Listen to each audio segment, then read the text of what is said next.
Welcome. आज हम लोग देखते हैं आपका ज्योग्राफी का chapter 3 interior of the earth. ठीक है, हम लोग अर्थ पे कई सारे फिजियोग्राफिक रीजन्स देखते हैं, जैसे आपके प्लेन्स हो गए, माउंटेन्स हो गए, प्लेट्यूज हो गई, हिल्स हो गए।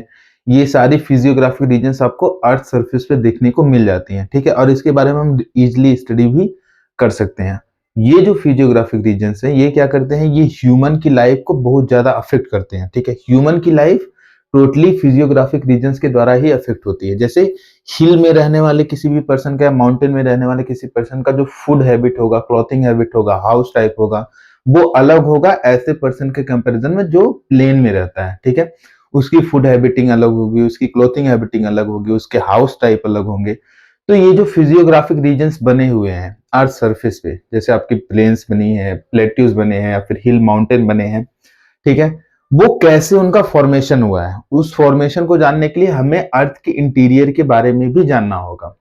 ठीक है, अर्थ सरफेस पे जो भी फीचर्स हैं उसके पीछे दो फोर्सेस आपके रिस्पॉन्सिबल हैं। पहला आपका मिलेगा इंडोजेनिक फोर्स और दूसरा है exogenic force. Exogenic force, endogenic force क्या होते हैं, ऐसे फोर्सेस जो अर्थ के इंटीरियर से अप्लाई होते हैं। ठीक है, अर्थ के इंटीरियर से अप्लाई होने वाले फोर्सेस को कहते हैं हम इंडोजेनिक फोर्सेस। जैसे आपका माउंटेन का फॉर्मेशन है। ठीक है, माउंटेन के फॉर्मेशन के लिए दो प्लेटें क्या करती है, आपस में कोलाइड करती हैं, जिसकी वजह से फोल्डिंग होती है और माउंटेन का फॉर्मेशन होता है।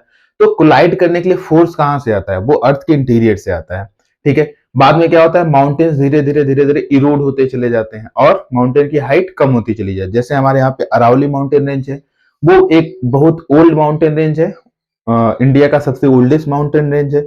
धीरे धीरे वो इरोड होने की वजह से उसकी हाइट बहुत कम हो गई है। ठीक है, एक्सोजेनिक फोर्स क्या होते हैं, जो आउटर इन्वायरमेंट में एक्ट करते हैं, आउटर एटमॉस्फेयर में एक्ट करते हैं। जैसे आपके एयर हो गया, विंड हो गया, वाटर हो गया, रेनफॉल हो गया, ये सारी चीजें क्या है, एक्सोजेनिक फोर्सेस हैं। ठीक है, तो इंडोजेनिक और एक्सोजेनिक फोर्सेस के दोनों के मिल के काम करने की वजह से हमारे जो फिजियोग्राफिक रीजन्स है वो बनी हुई है। ठीक है, तो अर्थ के इंटीरियर, अगर हमें इंडोजेनिक फोर्सेस या फिर अर्थ के इंटीरियर के बारे में जानना है तो हम कैसे जानेंगे, क्योंकि हम अर्थ के अंदर तो जा नहीं सकते। ठीक है, जा भी सकते हैं तो एक लिमिटेड डिस्टेंस तक जा सकते हैं। तो इसके लिए कई सारी सोर्सेस होती हैं। कुछ सोर्सेस हैं डायरेक्ट सोर्सेस, कुछ होती हैं इनडायरेक्ट सोर्सेस। डायरेक्ट सोर्सेस क्या होती हैं, जिनसे हम डायरेक्टली पता कर सकते हैं कि अर्थ के इंटीरियर में क्या पाया जा सकता है। इनडायरेक्ट सोर्सेस क्या होंगी, जो डायरेक्टली नहीं बताएंगी। ठीक है, उनकी स्टडी करके हम इनडायरेक्टली एक एज्यूम कर सकते हैं, एजम्पशन कर सकते हैं कि अर्थ के इंटीरियर में ये चीजें हो सकती है। तो डायरेक्ट सोर्सेस को अगर हम लोग देखें, पहला आपका डायरेक्ट सोर्सेस है माइंस। ठीक है, कई सारे रीजन्स में मिनरल को एक्सट्रैक्ट करने के लिए माइंस बनाई जाती हैं, खदानें बनाई जाती हैं। ठीक है, जैसे आपका एक माइन है 3 to 4 किलोमीटर डीप है आपका साउथ अफ्रीका में, जिसको हम लोग कहते हैं जोहानिसबर्ग, जोहानिसबर्ग माइन। ठीक है, जोहानिसबर्ग देखेंगे, इसको गोल्ड कैपिटल ऑफ वर्ल्ड भी कहा जाता है जोहानिसबर्ग को। ये साउथ अफ्रीका में है। यहाँ पे लगभग 3 से 4 किलोमीटर डीप आपकी माइंस बनाई गई और उन माइंस से गोल्ड वगैरह को, डायमंड वगैरह को बाहर निकाला जाता है। तो जैसे जैसे हम डीप जाते हैं उसके थ्रू साइंटिस्ट क्या करते हैं, स्टडी करते हैं उसके बारे में कि डेंसिटी कैसे बढ़ रही है अंदर जाने पे, टेम्परेचर कैसे इंक्रीज कर रहा है, प्रेशर कैसे इंक्रीज कर रहा है। इन सारी चीजों के बारे में हमें माइंस से जानने को मिलती है। साइंटिस्ट के द्वारा दो मेजर प्रोजेक्ट्स भी चलाए गए। एक प्रोजेक्ट का नाम है आपका डीप ओशियन ड्रिलिंग प्रोजेक्ट, दूसरे प्रोजेक्ट का नाम है आपका इंटीग्रेटेड ओशियन ड्रिलिंग प्रोजेक्ट। ये दो प्रोजेक्ट चलाए गए जिनके थ्रू साइंटिस्ट अर्थ के अंदर होल करके पता कर रहे हैं कि अर्थ के इंटीरियर में क्या चीज हो सकता है। ठीक है, अभी तक का जो डीपेस्ट ड्रिल किया गया, डीपेस्ट जमीन के अंदर गड्ढा बनाया गया है, वो लगभग आपका 12 किलोमीटर का है और ये कोला में है। आर्कटिक में रीजन है, कोला रीजन जिसे कहते हैं। ठीक है, वहां पे लगभग 12 किलोमीटर का डीपेस्ट ड्रिल किया गया और उसके थ्रू क्या पता किया गया कि अर्थ के इंटीरियर में जाने पे हमारी जो डेंसिटी है, टेम्परेचर है और प्रेशर है, ये तीनों चीजें इंक्रीज करती हैं। ठीक है, हालांकि उनकी इंक्रीज करने का जो रेट है वो डिफरेंट डिफरेंट रीजन में डिफरेंट होता है। इक्वेटर पे अलग होगा, पोल के एरिया में अलग होगा। तो माइंस पहली सोर्सेस होगी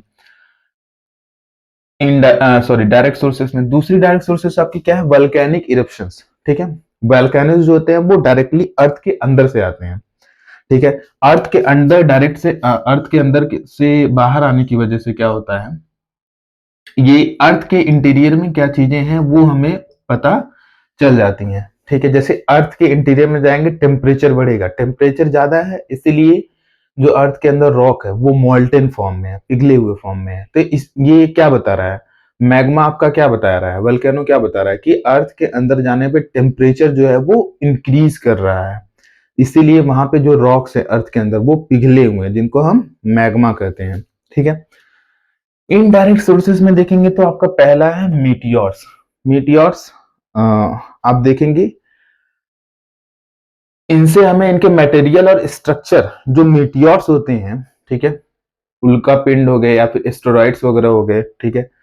मीटियोरॉइड हम कहते हैं जब वो आपके आउटर स्पेस में चलते रहते हैं, ठीक, चंक्स ऑफ रॉक होते हैं, छोटे छोटे पत्थर के टुकड़े होते हैं, ये आउटर स्पेस में घूमते रहते हैं, तब उनको मीटियोरॉइड कहते हैं।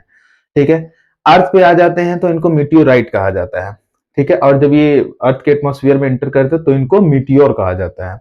मीटियोर हम लोग देखेंगे ये एक्चुअली में इनका जो मटेरियल होता है, जिस मटेरियल से अर्थ बना हुआ है, ये मीटियोर्स भी आपके उसी मटेरियल से बने होते हैं और इनका स्ट्रक्चर भी कुछ कुछ अर्थ के जैसा ही होता है।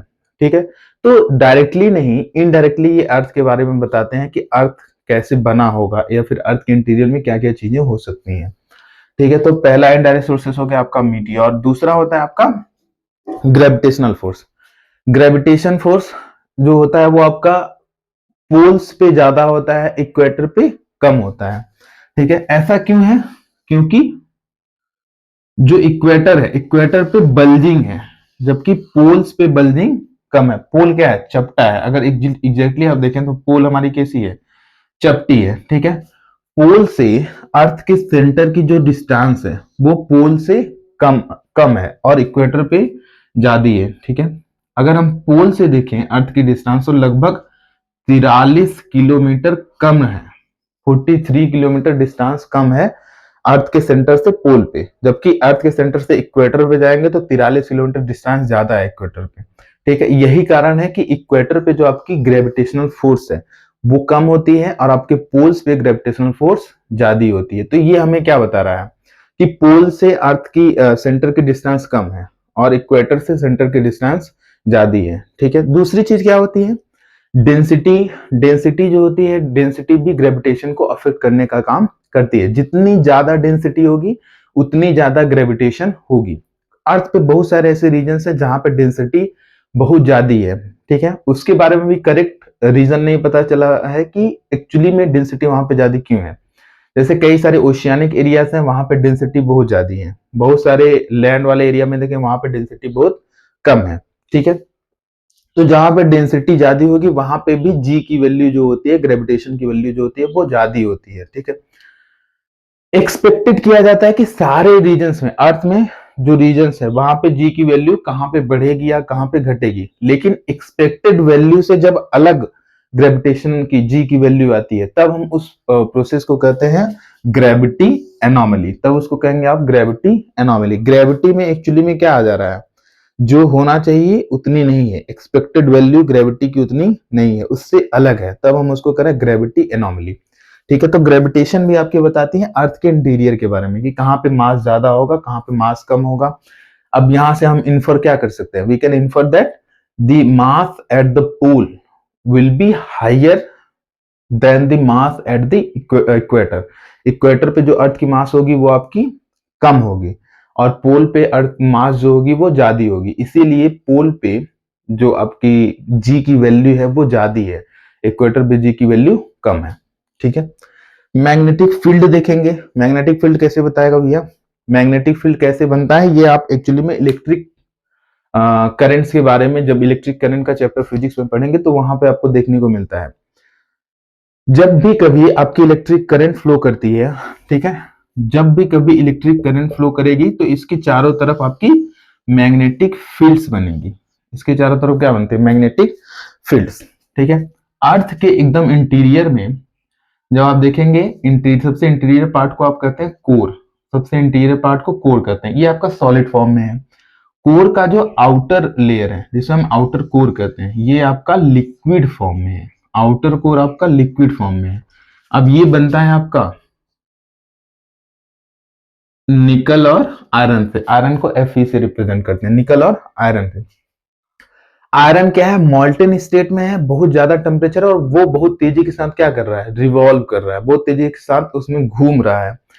बहुत तेजी के साथ घूमने की वजह से क्या होता है, इलेक्ट्रिक करंट्स प्रोड्यूस होती हैं। और जैसे जनरेटर में होता है, जनरेटर में क्या होता है, आपकी जो मैग्नेटिक स्ट्रिप्स होती हैं, मैग्नेटिक स्ट्रिप्स के मैग्नेटिक स्ट्रिप्स में चेंजेस आने की वजह से क्या होता है, आपकी इलेक्ट्रिक करंट प्रोड्यूस होती है। ऐसे ही यहाँ पे भी क्या हो रहा है, आयरन जो है वो बहुत तेजी के साथ रिवॉल्व कर रहा है, जिसकी वजह से क्या होगी, इलेक्ट्रिक करंट्स प्रोड्यूस होगी। और जब इलेक्ट्रिक करंट प्रोड्यूस होती है तब आपकी मैग्नेटिक फील्ड्स भी बनती हैं। तो अर्थ पे देखेंगे आपकी मैग्नेटिक फील्ड्स बनती हैं, इस टाइप से आपकी मैग्नेटिक फील्ड्स का फॉर्मेशन होता है। अब ये मैग्नेटिक फील्ड्स क्या बता रही हैं कि अर्थ का जो इंटीरियर है वो किससे बना हुआ है, आपकी निकल और आयरन से। आयरन नहीं होता तो शायद से इलेक्ट्रिक फील्ड्स का फॉर्मेशन नहीं होता, और इलेक्ट्रिक करंट्स नहीं बनते तो आपके मैग्नेटिक फील्ड्स का फॉर्मेशन नहीं होता। तो मैग्नेटिक फील्ड भी क्या बता रहे हैं, अर्थ के इंटीरियर के बारे में। ठीक है, सिस्मिक एक्टिविटी देखेंगे, अर्थक्वेक। अब ये जो अर्थक्वेक एक्चुअली में है, इसके बारे में हम डिटेल में पढ़ेंगे कि अर्थक्वेक की जो वेव्स होती हैं उसमें देखेंगे आप सरफेस वेव्स मिलेंगी, बॉडी वेव्स मिलेंगी, पी वेव, एस वेव्स मिलेंगे। इसमें से कई सारी ऐसी वेव होती हैं जो अलग अलग मीडियम्स में ट्रेवल कर सकती हैं, कुछ वेव्स होते हैं जो मीडियम में ट्रेवल नहीं कर सकती, जैसे आपकी प्राइमरी वेव्स हो गई।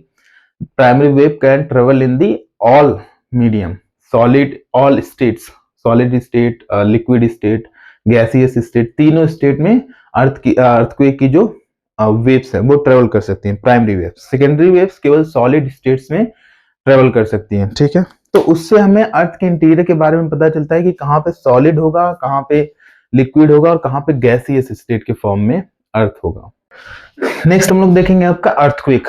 अर्थक्वेक एक्चुअली में क्या है, जब अर्थ की सरफेस जो है वो शेक करने लगे, हिलने लगे, ठीक है, उसी को हम लोग कहते हैं क्या, अर्थक्वेक, क्वेकिंग ऑफ द अर्थ और शेकिंग ऑफ द अर्थ। अच्छा, अर्थ आपकी जो है वो शेक क्यों करेगी, due to release of energy along fault. जो अर्थक्वेक आती है ज्यादातर वो आपके फॉल्ट वाले रीजन में आती है। फोल्ड और फॉल्ट ये दो चीजें हम सेपरेट लेक्चर में पढ़ेंगे। फॉल्ट में देखेंगे तो मेनली होता क्या है, प्लेटें जो होती हैं, टेक्टोनिक प्लेट्स, वो एक दूसरे से दूर जाती हैं, जो आपकी रॉक्स होते हैं वो एक दूसरे से दूर जाती हैं, या फिर स्लाइड पास्ट होती हैं। प्लेटें क्या करेंगी, एक दूसरे से स्लाइड पास्ट होंगी अपोजिट डायरेक्शन में। जैसे इसका सबसे बड़ा एग्जांपल आपका San Andreas fault. San Andreas fault, यहीं पे आपकी सबसे ज्यादा इंटेंसिटी की अर्थक्वेक भी आई हुई थी। ठीक है, सैन एंड्रियास फॉल्ट ये आपका नॉर्थ अमेरिका में है।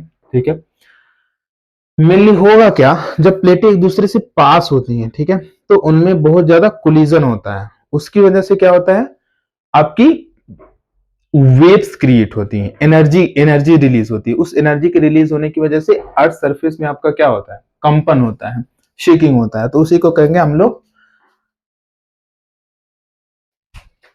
अर्थक्वेक। यहाँ पे देखेंगे मेनली आपका जहां पे ओरिजिनेट होता है अर्थक्वेक, जैसे अर्थ के अंदर में जहां से अर्थक्वेक ओरिजिनेट होगा उस जगह को हम लोग कहते हैं हाइपोसेंटर और फोकस। उस जगह को हम लोग कहेंगे हाइपोसेंटर और फोकस। ठीक है, अर्थ सरफेस पे फर्स्ट टाइम जहां पे वेव पहुंचेगी उस जगह को हम लोग कहेंगे ईपी सेंटर, वो जगह आपका कहलाएगा ईपी सेंटर। तो हाइपोसेंटर और focus is that point where the earthquake originates, okay, where the energy is released first time, and epicenter is that place on the earth surface where the energy is first, the shaking is first felt, okay, सबसे पहले जहां पे energy feel होती है। इनके अगर earthquake waves के propagation के बारे में देखा जाए तो ये मेनली अर्थक्वेक वेव्स आपकी दो टाइप की होती हैं, पहला आपका बॉडी वेव और दूसरा होता है सरफेस वेव। बॉडी वेव्स ऐसी वेव्स होती हैं, अर्थक्वेक वेव्स, जो अर्थ की बॉडी से होके, अर्थ के अंदर से होके ट्रेवल करती हैं। ठीक है, बॉडी वेव्स टू टाइप्स की होती हैं, प्राइमरी वेव और सेकेंडरी वेव। ठीक है, जो जब ये प्राइमरी वेव और सेकेंडरी वेव अर्थ सरफेस पे आती हैं, ठीक है, सरफेस रॉक के साथ मिलती हैं, तब हम उनको कहते हैं surface waves. When body waves mix with the और attach with the surface rocks, then they are called as surface waves. ठीक है, जब पहले अर्थक्वेक आता है तो सबसे पहले आपको प्राइमरी वेव्स फील होती हैं, जिन्हें हम पी वेव्स कहते हैं। थोड़ी टाइम के बाद आपकी जो वेव्स आती हैं उनको कहते हैं हम सेकेंडरी वेव्स, एस वेव्स। आपकी सबसे लास्ट में आने वाली जो वेव्स होती हैं वो आपकी सरफेस वेव्स होती है। सरफेस वेव सबसे ज्यादा डिस्ट्रक्टिव होती है, हाईली डिस्ट्रक्टिव होती है। प्राइमरी वेव जो होती है वो अगर हम इनके किस किस स्टेट में ट्रेवल कर सकते हैं, किस किस मीडियम में ट्रेवल कर सकते हैं, तो देखिए ये आपकी सॉलिड, लिक्विड और गैसियस, इन तीनों स्टेट्स में ट्रेवल कर सकती हैं आपकी पी वेव्स। लेकिन जो यस वेव्स हैं ये केवल सॉलिड स्टेट्स में ही ट्रेवल कर सकती हैं। तो इससे हमें अर्थ के इंटीरियर में पता चल जाएगा कि किस जगह पे सॉलिड है, किस जगह पे लिक्विड है और किस जगह पे गैसियस स्टेट में मैटर प्रेजेंट है। ठीक है, जितना ज्यादा डेंसर कोई भी मटेरियल होगा, डेंसिटी किसी मटेरियल की जितनी ज्यादा होगी, वहां पे अर्थक्वेक वेव्स की प्रोपेगेशन उतनी ज्यादा होगी। ठीक है, उसकी वेलोसिटी की रेट उतनी ज्यादा होगी। ये आपका इंपॉर्टेंट है। ठीक है, प्रोपेगेशन ऑफ वेव्स देखें, वेव्स कैसे ट्रेवल करते हैं अर्थ के अंडर में। तो आपका जो पी वेव्स होता है, ठीक है, पी वेव आपका ट्रेवल करेगा parallel to the wave direction. जैसे इस डायरेक्शन में अगर वेव्स जा रही हैं आपकी, तो इसी के पैरेलल में आपकी पी वेव्स क्या करेंगे, ट्रेवल करेंगी। ठीक है, यहाँ पे रेयर फ्रैक्शन होगा, फिर कंप्रेशन होगा, फिर रेयर फ्रैक्शन होगा, फिर कंप्रेशन होगा, फिर रेयर फ्रैक्शन, देन कंप्रेशन। ठीक है, यानी कि जब वेव्स चलेंगे वो एक बार सिकुड़ेंगी फिर फैलेंगे, फिर सिकुड़ेंगी फिर फैलेंगे, फिर सिकुड़ेंगे फिर फैलेंगे। इस तरह से कंप्रेशन और रेयर फ्रैक्शन होता है, कंप्रेशन और रेयर फ्रैक्शन। एक बार कंप्रेस होगा फिर रेयर फ्रैक्शन होगा, फिर कंप्रेशन होगा, फिर रेयर फ्रैक्शन होगा। इस तरह से आपकी पी वेव्स ट्रेवल करती है। पी वेव्स का प्रोपगेशन आपके वेव के डायरेक्शन के पैरेलल ही होता है। जिस डायरेक्शन में वेव जा रही है उसी के पैरेलल ही आपकी पी वेव्स की वाइब्रेशन होगा। दूसरी जो आपके अदर, जैसे आपकी सेकेंडरी वेव्स हैं या फिर आपकी सरफेस वेव, ये ट्रेवल करते हैं perpendicular to the wave direction. इस डायरेक्शन में अगर आपकी वेव जा रही है तो इसके परपेंडिकुलर इनका मूवमेंट होता है। ठीक है, इनके परपेंडिकुलर इसका मूवमेंट होगा। इससे क्या होगा, जो आपकी रॉक्स होंगी, ठीक है, उनमें क्रिस्ट और ट्रफ बनेंगे, क्रिस्ट बनेंगे देन ट्रफ बनेंगे, क्रिस्ट बनेंगे और ट्रफ बनेंगे। इसकी वजह से क्या होता है, जो ग्राउंड होता है वो लर्च कर जाता है, ऊपर के साइड उठ जाएगा या नीचे के साइड उठ जाएगा, उससे बिल्डिंग्स क्या होती हैं, गिर जाती हैं। ठीक है, तो प्राइमरी वेव्स जो होती हैं वो ज्यादा खतरनाक नहीं होती हैं, सेकेंडरी वेव्स ज्यादा खतरनाक होती हैं, और सबसे खतरनाक आपकी सरफेस वेव्स होंगी। ठीक है, उसकी वजह से क्या होगा, जो बिल्डिंग्स होंगी उनमें दरारें आ जाएंगी या फिर बिल्डिंग गिर सकती है। ठीक है, नेक्स्ट देखेंगे emergence of shadow zone. Shadow zone क्या होता है, अर्थ पे कुछ ऐसे एरिया होते हैं जहां पे अर्थक्वेक नहीं आता है, जहां पे अर्थक्वेक फील नहीं होगा। Specific area where waves are not reported, ऐसे एरिया जहां पे वेव रिपोर्ट नहीं होते हैं, उसी एरिया को हम लोग कहते हैं शैडो जोन। उसी एरिया को हम लोग क्या कहेंगे, शैडो जोन। मेनली आपका शैडो जोन देखेंगे तो 105 डिग्री से 145 डिग्री का जो जोन होता है, कहां से, इपीसेंटर से। जैसे मान लो ये पूरा अर्थ है, यहाँ पे किसी जगह पे आपका अर्थक्वेक यहाँ से अराइज हुआ। ठीक है, ये अर्थ का सरफेस है जहां पे सबसे पहले फील हुआ, इसको कहेंगे हम लोग इपी सेंटर, इपी सेंटर। ठीक है, अब यहां से जो 105 से 145 डिग्री का एरिया होगा, हम लोग को मेजर करना होगा कंपास से। ठीक है, तो 105 से लेके 105 डिग्री से 145 डिग्री तक का जो रीजन है, ये दोनों रीजन, इधर भी और इधर भी, उस रीजन को हम लोग कहेंगे क्या, शैडो जोन। वहां पे प्राइमरी वेव्स और सेकेंडरी वेव्स फील नहीं होती है, वहां पे पहुंच नहीं पाती है। टाइप्स ऑफ अर्थक्वेक्स देखें तो आपकी अर्थक्वेक बेसिकली, अर्थक्वेक अराइज किस रीजन की वजह से हुआ है उसके बेसिस पे देखें तो पहले आपकी वेव अर्थक्वेक है टेक्टोनिक अर्थक्वेक, ये सबसे ज्यादा कॉमन है। ठीक है, ये टेक्टोनिक प्लेट्स के मूवमेंट की वजह से क्रिएट होता है। जैसे आप जितने भी प्लेट देखेंगे जहां पे प्लेट बाउंड्रीज हैं, चाहे वो आपका हिमालय का रीजन हो गया, चाहे इंडीज का रीजन हो गया, रॉकीज का रीजन हो गया नॉर्थ अमेरिका में, तो ये आल्प्स का रीजन हो गया, इन सारे रीजन में क्या है, प्लेटें आपस में मिली हुई हैं। प्लेटें मिलने की वजह से वहां पे उनमें आपका एनर्जी रिलीज होता रहता है, अलोंग द फॉल्ट आपकी एनर्जी रिलीज होती है, और वहां पे अर्थक्वेक फ्रिक्वेंटली आते रहते हैं। जैसे हमारे हिमालय में ही क्या है, फ्रिक्वेंटली अर्थक्वेक आते रहते हैं। रिसेंटली आपका 2015 में आपके नेपाल में काठमांडू में अर्थक्वेक आया हुआ था, उसका एपिसेंटर काठमांडू में था, जो कि बहुत ज्यादा डेंजरस था। ठीक है, यूपी, आपके बिहार यानी कि नॉर्दर्न इंडिया में भी वो ट्रिमर्स फील हुए थे। सेकेंड टाइप का अर्थक्वेक देखें तो आपका वल्केनिक अर्थक्वेक है। वल्केनिक अर्थक्वेक ऐसे रीजन में बनेंगे जहां फ्रिक्वेंटली वल्केनोज आते रहते हैं, ठीक है। जैसे आपका पैसिफिक बेल्ट है, पैसिफिक बेल्ट का जो पूरा एरिया है उसको पैसिफिक रिंग ऑफ फायर भी हम उसे कहते हैं।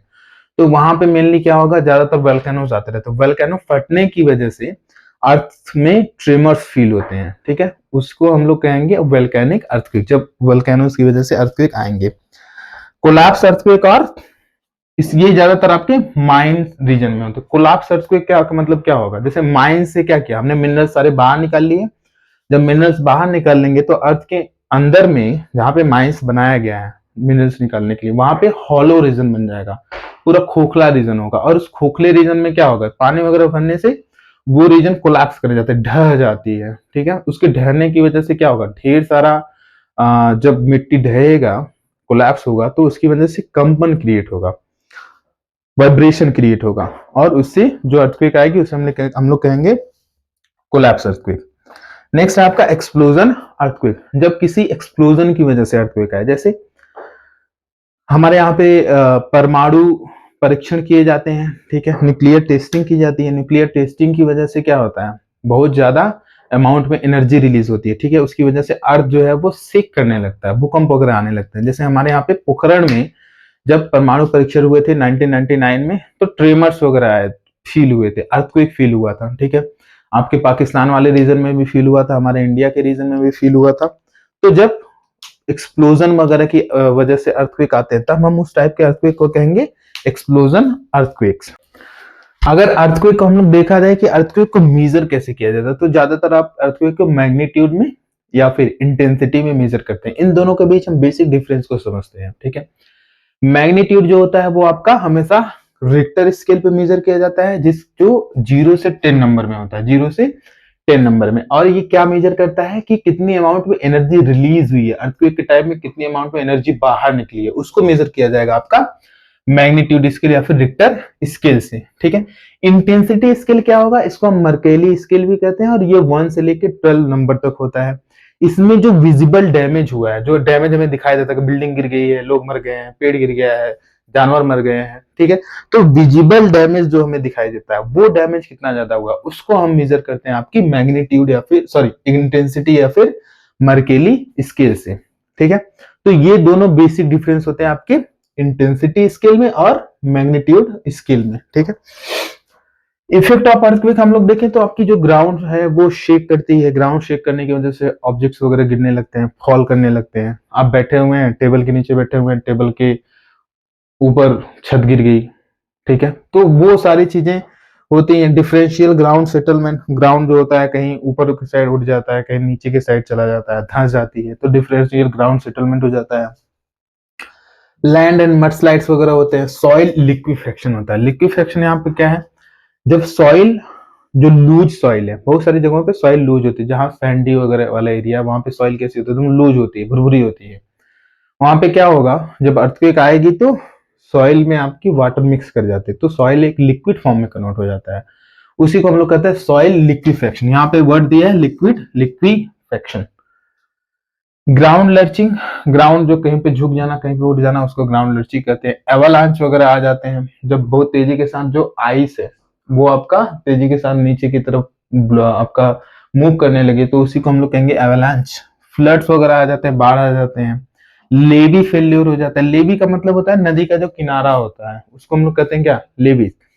तो लेवी फेल्योर कब होगा, जैसे बाढ़ आई, पूरा नदी के किनारे की मिट्टी अंदर के साइड चली गई, अब मेनली होगा, या फिर पत्थर वगैरह अंदर के साइड चले गए, तो पानी को निकलने के लिए कहीं ना कहीं से जगह चाहिए, तो वो क्या करेगा, पानी अगल बगल से बहने लगता है। जब अगल बगल से बहने लगेगा तो उसी को हम लोग कहेंगे क्या, लेवी फेल्योर। सॉरी। फायर हो गया आपका, आग वगैरह लग जाती है, या फिर सुनामी वगैरह आ जाता है। सुनामी मेनली एक बड़ी वेव होती है जो आपकी अर्थक्वेक आने की वजह से क्रिएट होती है। जैसे 2004 में हमारे यहाँ पे सुनामी आई थी, तमिलनाडु, आपके आंध्र प्रदेश तमिलनाडु का रीजन, पूरा कोस्टल रीजन, बहुत डिस्ट्रक्शन हुआ था वहां पे, ठीक है। इंडोनेशिया से आपका सुनामी का ऑरिजिनेशन हुआ था, वो आपके इंडिया तक फील हुआ था। श्रीलंका में बहुत ज्यादा डिस्ट्रक्शन हुआ था, मरीना बीच जो कि आपकी तमिलनाडु में, वो पूरी डिस्ट्रॉय हो गई थी। तो सुनामी के बारे में हम सेपरेट लेक्चर में आपका पढ़ेंगे, जब नेचुरल हजार्ड्स एंड डिजास्टर पढ़ने लगेंगे तब।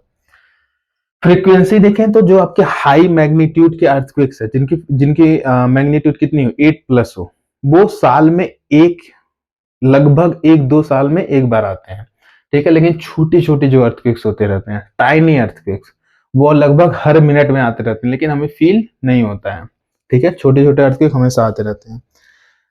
नेक्स्ट टॉपिक है आपका स्ट्रक्चर ऑफ द अर्थ। अर्थ के स्ट्रक्चर में स्ट्रक्चर के लिए देखा जाए तो आपका अर्थ मेनली आपके 3 पार्ट से मिलके बना हुआ है। सबसे आउटर पार्ट को हम लोग कहते हैं क्या, क्रस्ट। सबसे आउटर पार्ट को कहेंगे crust. Outer part will be called as crust. इसकी जो मीन थिकनेस होती है, मतलब कितनी मोटी है, ओशियानिक एरिया में लगभग 5 किलोमीटर है, कॉन्टिनेंटल एरिया में 30 किलोमीटर के लगभग है, ठीक है। कॉन्टिनेंट्स पे देखेंगे तो ज्यादा मोटा है, क्रस्ट जो है वो कॉन्टिनेंटल एरिया में ज्यादा मोटा है, जबकि ओशियानिक वाले एरिया में क्या है, आपका कम मोटा है। तो मतलब ओशियानिक वाले एरिया में लगभग 5 किलोमीटर मोटाई होती है, कॉन्टिनेंट वाले एरिया में देखेंगे तो 30 किलोमीटर लगभग मोटाई होती है। तो क्रस्ट आपका अर्थ का सबसे आउटर लेयर होता है। क्रस्ट आपका फैला होता है कहां तक, जब स्टेनोस्फेयर, मेंटल में जब हम लोग पढ़ेंगे, नेक्स्ट आपका लेयर है मेंटल, ठीक है। जो आपका क्रस्ट होता है वो 2 चीज से बना होता है, एक होता है आपका सिलिका और एल्युमिनियम। क्रस्ट आपका बना होता है 2 मिनरल से, सिलिका और एल्युमिनियम से। मेंटल देखेंगे तो मेंटल आपका स्टेनोस्फेयर से लेके 2900 किलोमीटर तक फैला होता है। स्टेनोस्फेयर से लेके आपका 2900 किलोमीटर तक आपका होता है क्या, मेंटल। ये होगा मेंटल। स्टेनोस्फेयर क्या है, जहां पे क्रस्ट खत्म होती है वहां से लेके लगभग 400 किलोमीटर अर्थ के अंदर तक, वहां पे जो रॉक्स होते हैं वो पिघले हुए पाए जाते हैं, सेमी सॉलिड होते हैं, ठीक है। और उनका नेचर प्लास्टिक नेचर हो, जैसे प्लास्टिक को खींचने पे कैसे वो रबर की तरह खींच जाता है, ऐसे ही आपके सेमी सॉलिड स्ट्रक्चर्स में आपके स्टेनोस्फेयर पाया जाता है। स्टेनो का मतलब होता है वीक, स्टेनो का मतलब होता है आपकी वीक। ये लगभग 400 किलोमीटर पाया जाता है, कहां से, जहां पे आपका क्रस्ट खत्म होगा वहां से मेंटल के 400 किलोमीटर अंदर तक आपके पाया जाता है क्या, स्टेनोस्फेयर। जब क्रस्ट और उसके ऊपरी लेयर को, अपर मेंटल को मिला के हम लोग कहते हैं lithosphere. Crust and upper mantle both together are called as lithosphere, ठीक है। ये आपका बना होता है सीमा से, सिलिका और मैग्नीशियम से। जो आपका लिथोस्फेयर है वो आपका बना होगा सिलिका और मैग्नीशियम से, सॉरी, जो आपका मेंटल होगा वो बना होगा सिलिका और मैग्नीशियम से, सिलिका और मैग्नीशियम से। सीमा जिसे हम कहते हैं, शॉर्ट में इसको हम क्या कर सकते हैं, सीमा। नाइफ देखेंगे, आपके कोर को, तीसरी जो लेयर है उसे हम लोग कहते हैं कोर, ठीक है। यहां से चालू होगा आपका कोर, ये पार्ट होगा आपका आउटर कोर का, आउटर कोर, और ये होगा आपका इनर कोर, इनर कोर, ठीक है। आउटर कोर आपका लिक्विड स्टेट में है, आउटर कोर लिक्विड स्टेट में है, और आउटर के कोर के घूमने की वजह से, उसके रिवॉल्व करने की वजह से ही क्या हो रहा है, आपका मैग्नेटिक फील्ड्स क्रिएट हो रहे हैं, ठीक है। तो आउटर कोर देखेंगे, इसकी जो मोटाई है वो लगभग 2900 किलोमीटर से लेके 5140 किलोमीटर तक है। जबकि इनर कोर देखेंगे तो आपका 5140 से लेके 6370 किलोमीटर है, और ये सॉलिड स्टेट में है। ये ध्यान रखना है कि अर्थ का जो इनर कोर है वो आपके सॉलिड स्टेट में है, ठीक है। इन तीनों को हम अलग अलग नाम से जानते हैं। जो आपका क्रस्ट है उसको सियाल कहते हैं, मेंटल को सीमा कहा जाता है क्योंकि वो सिलिका मैग्नीशियम से बने हैं, और कोर को हम लोग कहेंगे नाइफ क्योंकि वो निकल और आयरन से बने हैं। नाइफ का मतलब है Ni मतलब निकल, और F ही मतलब आयरन, फीरस उसे हम कहते हैं, ठीक है। फीरस को हम लोग और क्या कर सकते हैं, आपके आयरन कर सकते हैं। तो ये आपके मेनली 3 लेयर हैं जो अर्थ के अंदर पाए जाते हैं। नेक्स्ट हम लोग देखते हैं आपका volcanoes and volcanic landforms. Volcanoes हम लोग देखेंगे तो वोल्केनो से मेनली आपका जो मैग्मा होता है वो बाहर निकलता है, ठीक है। जब वोल्केनो में जो मॉल्टेन रॉक, मैग्मा एक्चुअली में होता क्या है, ये एक मॉल्टेन रॉक होता है, ठीक है। जो रॉक्स होते हैं वो आपके पिघले हुए रहते हैं, उन्हीं मॉल्टेन रॉक्स को हम लोग क्या कहते हैं, मैग्मा कहते हैं, ठीक है। जब ये मैग्मा अर्थ के अंदर रहता है, ठीक है, तब तो हम लोग उसे मैग्मा कहते हैं। जैसे ही ये अर्थ के अंदर से बाहर आने लगता है और बाहर आ जाता है, ठीक है, जो बाहर आने लगे और बाहर आ जाए उसको हम लोग कहेंगे लावा, उसे हम लोग कहते हैं लावा। when magma start to come outside, when magma start to power outside of the earth crust, then that magma is called as lava। फिर उसी मैग्मा को हम लोग लावा कहेंगे। तो यहाँ पे वैल्केनो देखेंगे, वैल्केनो आपके कई टाइप्स के होते हैं। जैसे आपका पहला टाइप का वैल्केनो शील्ड वैल्केनो, ठीक है, ये आपका सिंडर कोन भी बनाता है, कोन शेप्ड स्ट्रक्चर में होता है, ठीक है।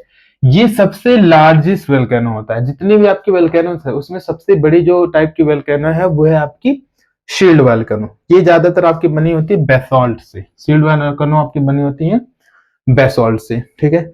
इसके एग्जाम्पल क्या है, कहाँ पे शील्ड वोल्केनो पाया जाता है, तो आपका Hawaiian island, north Pacific ocean में देखेंगे, नॉर्थ अमेरिका के वेस्ट कोस्ट पे, वहां से आपको हवाईयन आइलैंड देखने को मिल जाएगा। तो उस हवाईयन आइलैंड में पाया जाता है और इसमें जो लावा होता है वो बहुत ही कम विस्कस होता है। विस्कोसिटी बढ़ने या घटने का मतलब क्या है, जब कोई चीज ज्यादा विस्कस होता है तो उसको खींचने में प्रॉब्लम आती है, ठीक है, यानी कि वो तेजी से आप खींच उसको नहीं सकते हैं। जो चीज कम विस्कस होगा उसको आप तेजी से खींच, जैसे पानी है कम विस्कस होता है, ठीक है, लेस विस्कस होता है। लेकिन आपका जो हनी होता है वो ज्यादा विस्कस होता है, ठीक है। इसी तरह से आपकी विस्कोसिटी, जिसकी विस्कोसिटी कम होगी उसका एक्सप्लोजिवनेस, जो फटने की रफ्तार है वो कम हो जाएगी। तो ये आपके तेजी से नहीं फटते हैं सिल्ट वल्केनो। दूसरे टाइप का वल्केनो है आपका कंपोजिट वल्केनो। कंपोजिट वल्केनो में देखेंगे तो हम लोग ये हाईली विस्कस होते हैं। ये कैसे होते हैं, हाईली विस्कस, इनकी विस्कोसिटी ज्यादा होती है, इसीलिए इनमें जो इरप्शन होता है वो बहुत एक्सप्लोजिव इरप्शन होता है। इसमें जो इरप्शन होगा वो बहुत ज्यादा एक्सप्लोजिव इरप्शन होगा।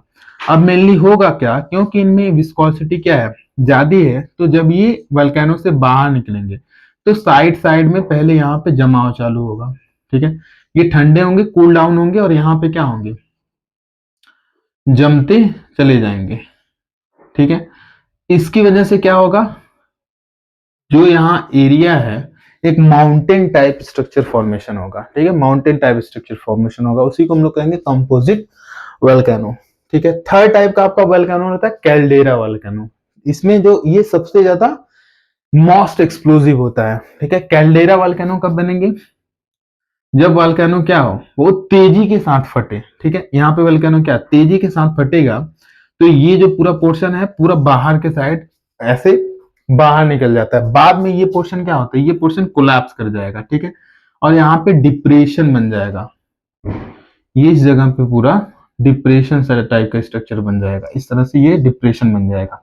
इसी को हम लोग कहेंगे कैल्डेरा, इसको कहेंगे कैल्डेरा, क्योंकि इसके अंदर का मटेरियल एक्सप्लोजन करने की वजह से क्या होगा, पूरा बाहर बिखर जाएगा, पूरा बाहर निकल जाएगा, तो हम लोग इसको कहेंगे कैल्डेरा। कैल्डेरा में कभी कभी आपका पानी का जमा हो जाता है, वाटर रेनफॉल जब होती है तो वाटर इसमें फील हो जाता है, ठीक है। तो ये हो गया आपका कैल्डेरा। नेक्स्ट टाइप का आपका क्या है, flood basalt province. Flood basalt province में क्या होता है, इसमें जो लावा बाहर निकलेगा उसकी विस्कोसिटी बहुत कम होती है, बहुत लेस विस्कस होता है, एकदम पानी के जैसे जैसे पानी आपकी फ्लो करती है वैसे ही इसमें लावा फ्लो करते हैं। होगा क्या, जैसे ये आपका पूरा एरिया हो गया, इसमें कहीं यहाँ से एक पाइप है, यहाँ से लावा फ्लो कर रही है, यहाँ से दूसरी पाइप है, यहाँ से लावा फ्लो कर रही है, यहाँ से तीसरी, इस तरह से क्या होती है आपकी पूरे बाढ़ जैसे आता है वैसे ही आपकी यहाँ पे जो लावा होगा वो बाढ़ की तरफ फ्लो करेगा और पूरे एरिया में फैलता चला जाएगा, कई 100 किलोमीटर में फैल जाता है। इसका एग्जाम्पल क्या है, हमारे यहाँ पे जो महाराष्ट्र का रीजन है, महाराष्ट्र रीजन में देखेंगे डेक्कन ट्रैप का रीजन है, ठीक है। महाराष्ट्र का ज्यादातर पार्ट आपका जो बना हुआ है वो डेक्कन ट्रैप उसे कहा जाता है, ठीक है, महाराष्ट्र का प्लेट्यू का जो रीजन है। तो वो पूरा रीजन आपका फ्लड बेसाल्ट प्रोविंस है, फ्लड बेसाल्ट प्रोविंस, यानी कि बेसाल्ट से बना हुआ है। और वो कैसा रीजन है, वहां पे फ्लड आने की वजह से, बेसाल्ट जो है लावा, एक टाइप का लावा है उनका, उसके आने की वजह से वो पूरा रीजन का फॉर्मेशन हुआ है, ठीक है। नेक्स्ट देखेंगे आपका mid oceanic ridge volcano. Mid oceanic ridge volcano क्या है? ओशियन के बीच में जहां पे प्लेटें एक दूसरे से दूर जा रही हैं, ठीक है, वहां पे वल्केनोस कंटिन्यू, प्लेटें एक दूसरे से दूर जाएंगे, बीच में गैप बनेगा, तो अंदर क्या है? मैग्मा है, तो मैग्मा बाहर आएगा वल्केनोस के थ्रू होके, ठीक है, तो वहां पे कंटिन्यू इरप्शन हो रहा है, उसी को हम लोग कहना क्या? Mid oceanic ridge. ये कहां पे है? ओशियन के बीच में। जैसे अटलांटिक ओशियन में देखेंगे, अटलांटिक ओशियन में, अटलांटिक ओशियन के बीच से मिड ओशियानिक रीजेस आपको देखने को मिल जाएंगे, ठीक है।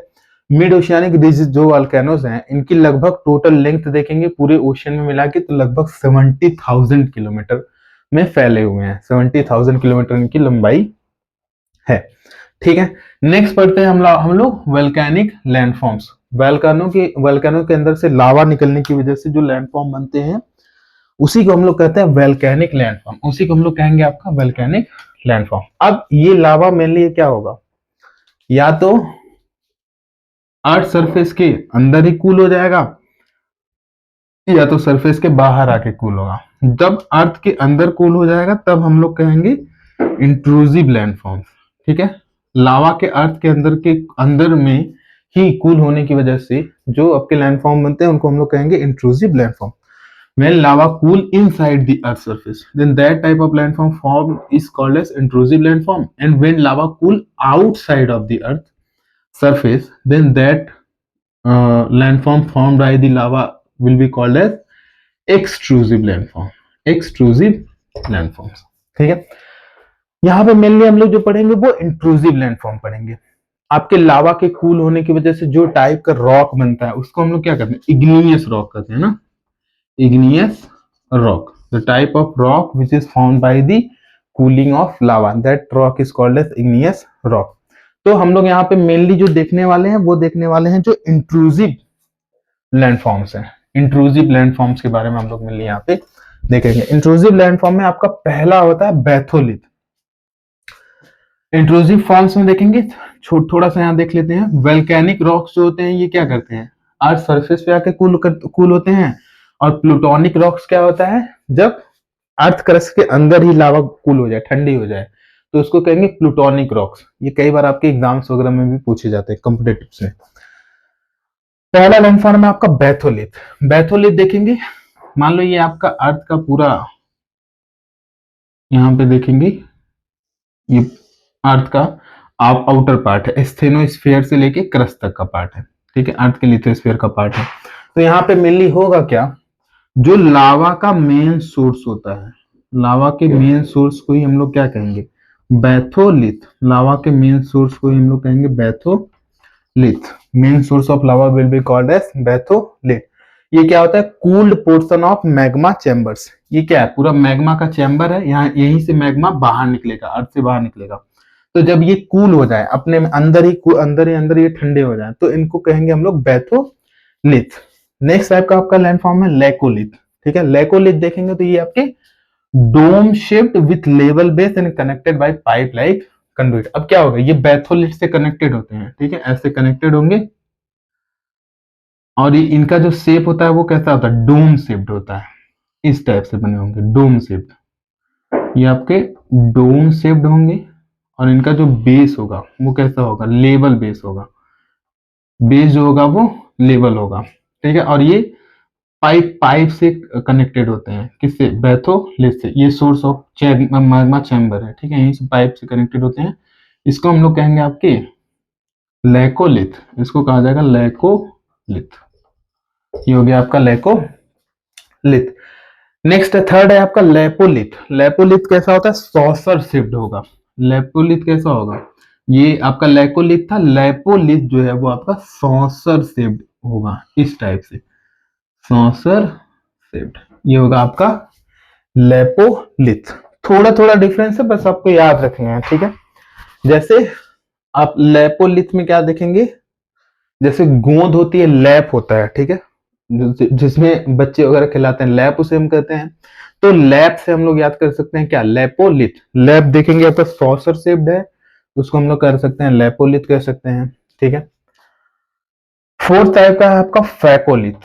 फैकोलिथ में देखेंगे वेवी मटेरियल है बट डिफिनेट कंडुइट। ये कैसे होते हैं? वेव टाइप में होते हैं। यहां से मान लो कंडुइट है, पाइप है, ऐसे ऊपर जाके कनेक्टेड, और यहाँ पे वेव टाइप स्ट्रक्चर्स में आपके लैंड फॉर्म बने हुए। इस वेवी टाइप स्ट्रक्चर को हम लोग क्या कहेंगे? आपके फैकोलिथ। इसको हम लोग कहेंगे फैकोलिथ। फैकोलिथ ये आपका था लैकोलिथ, ये आपका था लैकोलिथ।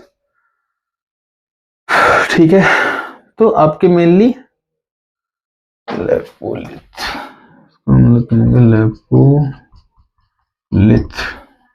दो बचे हुए हैं आपके सिल्स, जिसे हम सीट भी कहते हैं। सिल मेनली क्या होगा? जैसे यहाँ पाइप से आपकी लावा ऊपर की साइड जा रही है, ठीक है। अब यहाँ पे मेनली होगा क्या? जब ये हॉरिजॉन्टली डिपॉजिट हो जाए, ये क्या हो जाए? हॉरिजॉन्टली डिपोजिशन हो, किसका? लावा का, ठीक है। हॉरिजॉन्टल डिपोजिशन हो जाएगा तो हम लोग उसे कहेंगे क्या? शिल। उसी को हम लोग क्या कहेंगे? सिल कहेंगे, इसको कहेंगे सिल, ठीक है। जब लावा का डिपोजिशन जो सीट रहेगी, हॉरिजॉन्टल जो सीट रहेगी, वो बहुत पतली हो, थिन सीट हो, थिन सीट, तब हम उसे क्या कहेंगे? सीट, ठीक है। लावा बहुत पतला, लावा का जो डिपोजिशन वो बहुत पतले लेयर में, थिन लेयर में हो, तब हम उसको कहेंगे शीट। और जब हॉरिजॉन्टल डिपोजिशन हो लेकिन ज्यादा मोटा लेयर हो, काफी मोटा लेयर बना हो, तब उसको कहेंगे शिल, तब उसको कहेंगे सिल। डाइक क्या होगा? डाइक जब आपकी डिपोजिशन क्या हो? वर्टिकल डिपोजिशन हो, इस टाइप से डिपोजिशन हो, इसको कहेंगे हम लोग वर्टिकल डिपोजिशन। वर्टिकल डिपोजिशन जब हो रहा है तब हम इसको क्या कहेंगे? डाइक्स, तब हम इसको कहेंगे डाइक्स, ठीक है। तो ये आपके डाइक से हम लोग मेनली हम लोग क्या करते हैं? डाइव करते हैं। जैसे डाइव करने पे क्या होता है? हम लोग वर्टिकली ऐसे कूदते हैं, तो हम लोग उससे याद कर सकते हैं डाइक, ठीक है।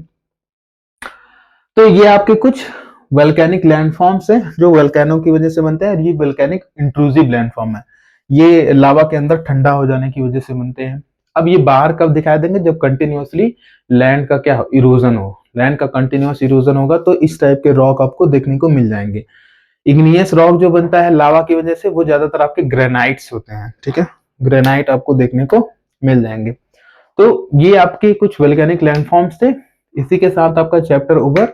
आपकी कोई अगर क्वेश्चंस है तो आप कमेंट बॉक्स में लिख सकते हैं। Thank you, have a good day ahead.